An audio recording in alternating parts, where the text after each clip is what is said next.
Hello and welcome to my series of conversations with men and women as ideas, vision and philosophy define our contemporary world. My guest today is a distinguished author.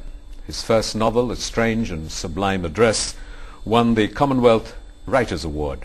His fourth novel, his last novel, A New World, won the Sahitya Akademi Award, often described as India's Nobel Prize for a single work of writing.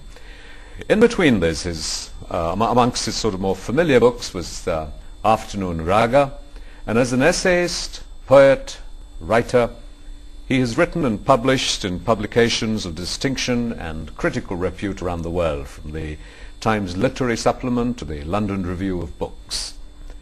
But most recently, he has come into the limelight, as it were, all over again, as a musician. He's been a classical musician from a very young age and has kept these identities in many ways separate. He's in Delhi for a performance for the Indian Council for Cultural Relations of fusion music that he describes as not fusion. Perhaps we'll start this conversation with my guest, Amit Chaudhuri, with a more unfamiliar identity, and that of a musician. Not for fusion.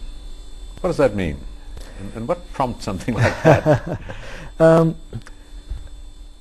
Well, as you said, I've been sort of a classical vocalist, Hindustani classical vocalist, for a long time now.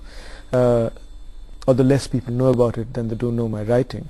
I'm a bit of a purist.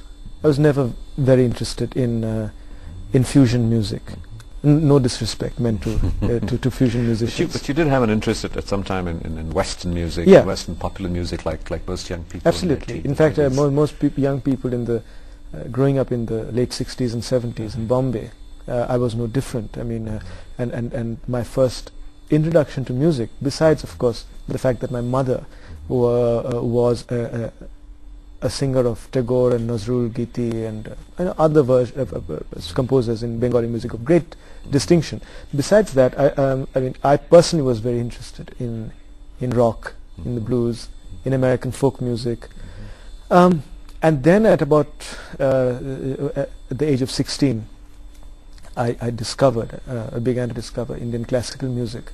And at that time in Bombay there was several extremely gifted singers performing at the peak of their powers. I mean, like Kishori Amonkar, Bhimsen Joshi. But just go back to this sort of phrase, not fusion. Yeah. Why not fusion? And what is it? Well, fusion, as I understand it, and I may be completely wrong, stands for a particular sort of music.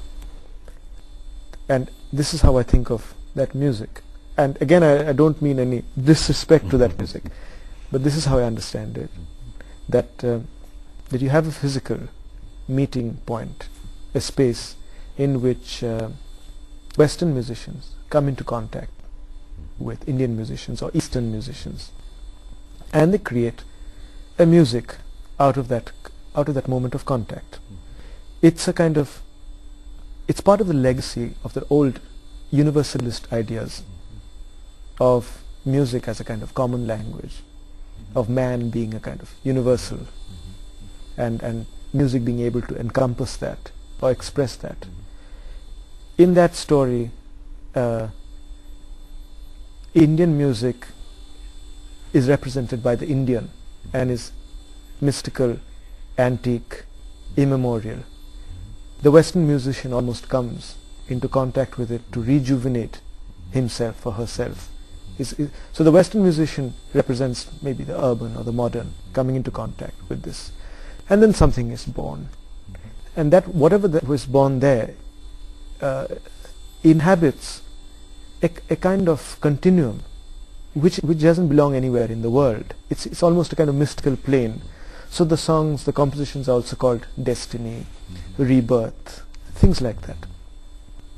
Now, I as an Indian have both the Western and the Indian as part of my memory. They are both part of my musical lineage. So the question of coming into contact with something outside me which is the whatever blues or jazz, where I represent something immemorial and ancient. It doesn't come into question. I think what was intriguing about Not Fusion was that you sort of use a negative something to describe. It's a cheeky kind of label. Is that the quality of there's the music? There's a quality of playfulness sort of, to the music as well. And I'm looking forward to listening to this, to sort of to go beyond merely talking about it. And I know, in a sense, it's unfair, to talk about music when it's something that you really have to listen to and experience. Sure. But are you fearful that it might just get sort of limited to virtuosity and not move beyond that? No, because one is exploring different registers. The aim is not, in fact, to display virtuosity, which it is always easy to do both as a jazz musician and as an Indian classical performer. But the one thing in Western composition which we don't explore enough is its polyphonic element. That is, it can explore different social registers. Music coming